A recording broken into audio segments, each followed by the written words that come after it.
Hello everyone, my name is Xander and you're watching Xander Does Finance. Today I'm going to be talking about one of the core ideas of financial management, something that many of us are mostly unaware of, yet controls the actions of some of the biggest institutions in the world, including our governments.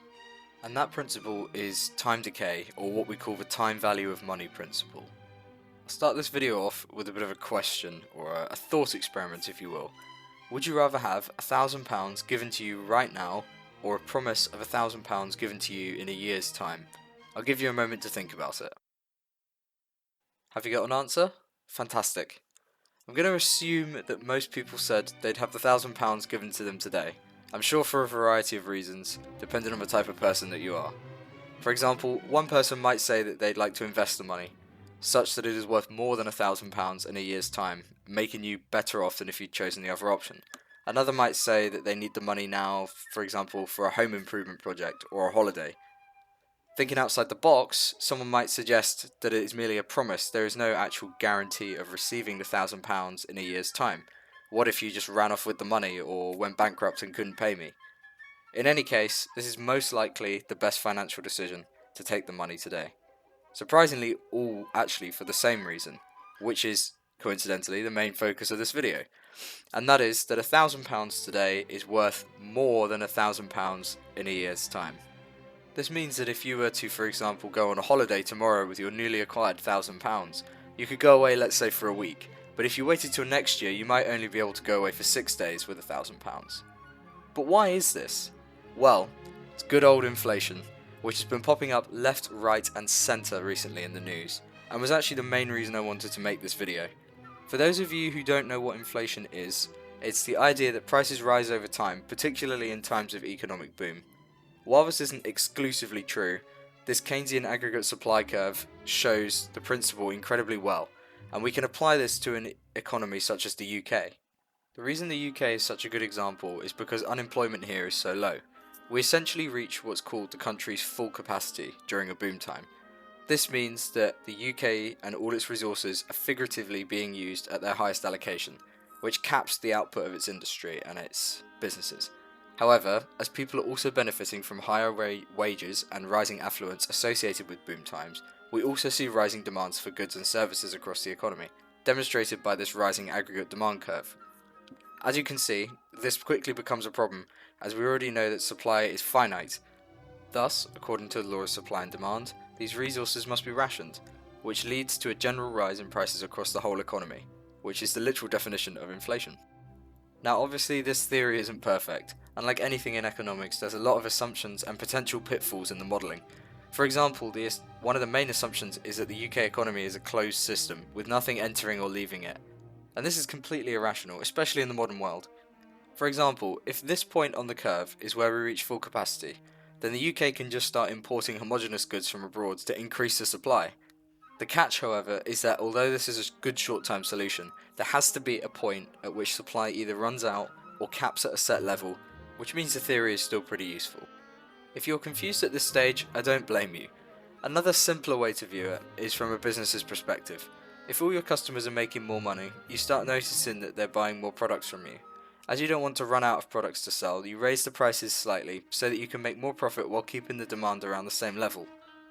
This snowballs as agents across the whole supply chain have the same idea, and suddenly you're also paying more for your materials, which then leads to tighter margins, so you have to raise your selling price to compensate, knowing there's still excess demand within your system.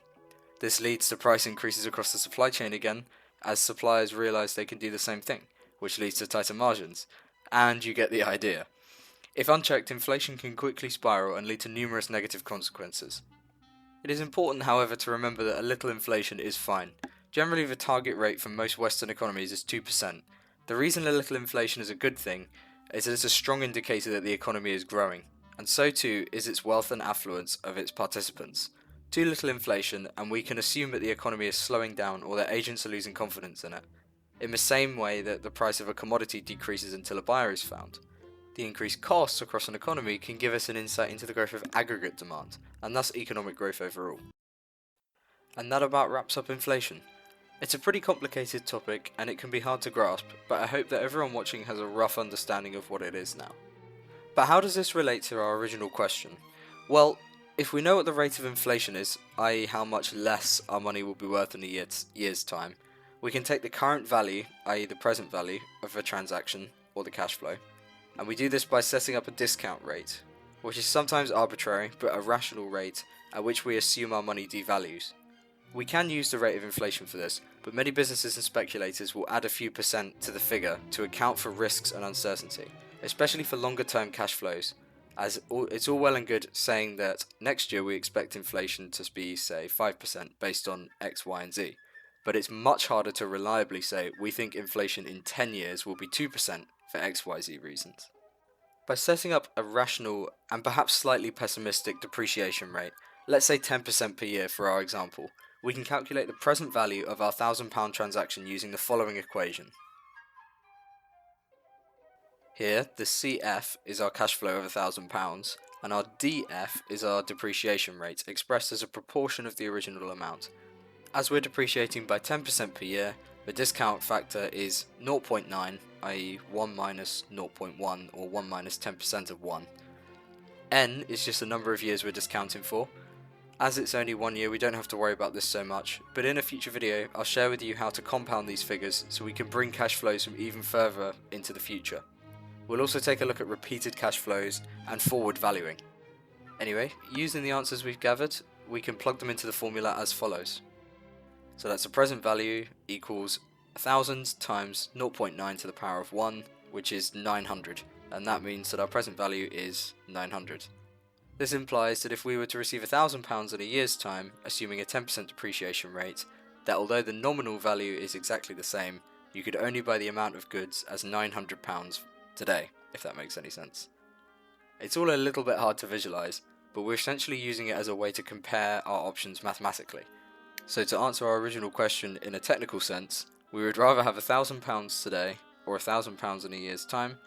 We'd want it today as the present value of the cash flow today is greater than the present value of receiving £1,000 in a year's time at a 10% depreciation rate. And that just about wraps up this little video on present value. I hope you guys found it interesting. I've been reading a lot of articles about inflation recently, and I just thought it would be interesting to kind of show you how we, on my course, take future cash flows and bring them forward to kind of rationalize their value in today's terms. I'll probably make this into a little series looking at forward valuing and compounding and annuities and those sorts of financial instruments, if you like. But if you want to see that, do let me know. Other than that, that's all I've got to say for this video. Thank you for watching all the way to the end. Be sure to subscribe if you're interested in sticking around, and I will see you guys in the next video.